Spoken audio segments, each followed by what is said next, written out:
네, 코로나19 방역 관련 조치 등으로 우리나라도 교회와 정부의 갈등이 계속되고 있는데 이런 양상이 다른 나라도 마찬가지입니다. 미국 캘리포니아 주 정부가 예배를 드릴 때 찬양을 금지하는 행정명령을 내려서 교회들이 크게 반발하고 있는데요. 미국 태평양 법률협회 주성철 목사 연결해서 관련 내용 들어보도록 하겠습니다. 목사님, 한국교회와 비슷한 일이 벌어졌는데 상황이 어떻습니까? 네, 사실 주지사의 두 번째 모임 중지 명령은 교회와 전혀 관계없는 일인데 교회가 피해를 입게 됐습니다. 식당과 술집, 이발소, 미장원 등등에서 문제가 발생했는데 하루에 확진자 수가 너무 급상승한 이유로 주지사는 방역 차원에서 실내 모임을 중지하라고 했습니다. 그런 가운데 찬양을 걸고 넘어진 이유는 찬양을 하다가 재채기를 하면 그 주위 2m 정도에 있는 사람들에게 영향이 있을 것으로 생각해서 찬양을 하지 못하도록 했습니다. 이들의 주장이 이해는 갑니다만 지금 현재 성가대하는 교회는 거의 없고 찬양팀이나 아니면 소수가 찬송을 인도하고 있는 형편이고 예배당에 앉아있는 사람들은 사회적 거리두기 하면서 마스크를 착용하고 있기 때문에 문제 발생 가능성은 거의 없다고 봅니다. 어떻게 보면 교회에 대한 충분한 지식이 없는 주지사와 그의 참모들이 교회에서 찬양 부르는 것을 문제 삼은 것입니다. 네, 정확한 현장에 대한 파악과 이해 없이 행정 편의상 이 같은 조치를 취했다는 비난을 받고 있는 건데 반발하는 교회들이 주지사를 대상으로 소송을 제기했죠? 네, 물론입니다. 한국 사정은 잘 모르지만 미국에서는 법에 채택되려면 주지사가 자신의 말을 문서화해서 그곳에 서명을 해야 법이 발효됩니다. 그런데 지금까지 찬송 부르는 것과 실내에서 예배드리는 것 등등 많은 말을 했지만 사실상 그 어느 하나도 문서화된 것은 없습니다.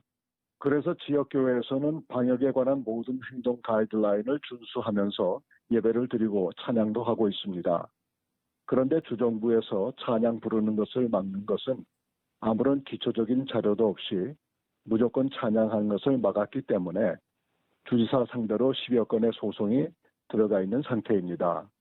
예를 들면 로스앤젤레스의 위성 도시 중에 하나인 파사데나라는 곳에 한국계 미국인 목사님이 목회를 하시는데 이들은 캘리포니아 주지사 상대로 소송을 제기했고 주 고등법원은 물론이고 연방 순회항소법원을 거쳐서 대법원에까지 가겠다고 다짐하고 있습니다.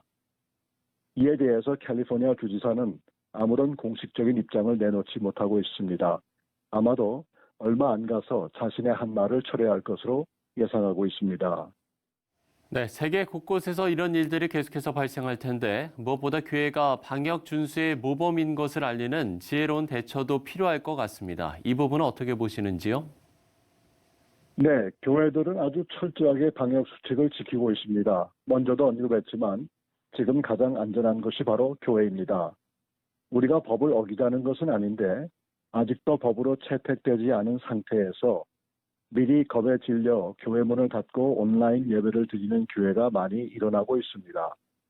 설상 주지사가 문서에 서명을 해서 법으로 채택이 되면 교회는 주차장이나 공원 그리고 야외에서 얼마든지 예배를 드릴 수가 있습니다. 심지어는 어떤 교회는 해변가나 공원에 나가서 예배 드리는 교회도 있습니다. 그리고 캘리포니아 주 안에는 수십 개의 카운티들이 있는데 이 카운티마다 주지사의 말에 대응하는 자세가 각양각색입니다. 그래서 교인들이 미리 겁을 먹지 말고 정식으로 법이 채택되기 전까지는 사회적 거리두기와 손 세척 그리고 마스크 착용을 하고 대면 예배를 드리는 것이 좋겠습니다. 사람들이 기본적인 수칙을 지키지 않아서 코로나 바이러스 확진자가 나타나지 사실상 모든 방역 절차를 철저하게 지키는 사람들 가운데는 확진자들이 거의 없습니다. 네, 코로나19로 다양한 갈등 상황이 피출되는데요. 교회도 계속해서 방역 준수에 만전을 기해야겠지만 무엇보다 철저한 방역에 앞장서고 노력하는 교회에 대한 이해도가 우리나라나 미국의 리더들에게도 꼭 필요해 보입니다. 태평양 법률협회 주성철 목사와 이야기를 나눠봤습니다.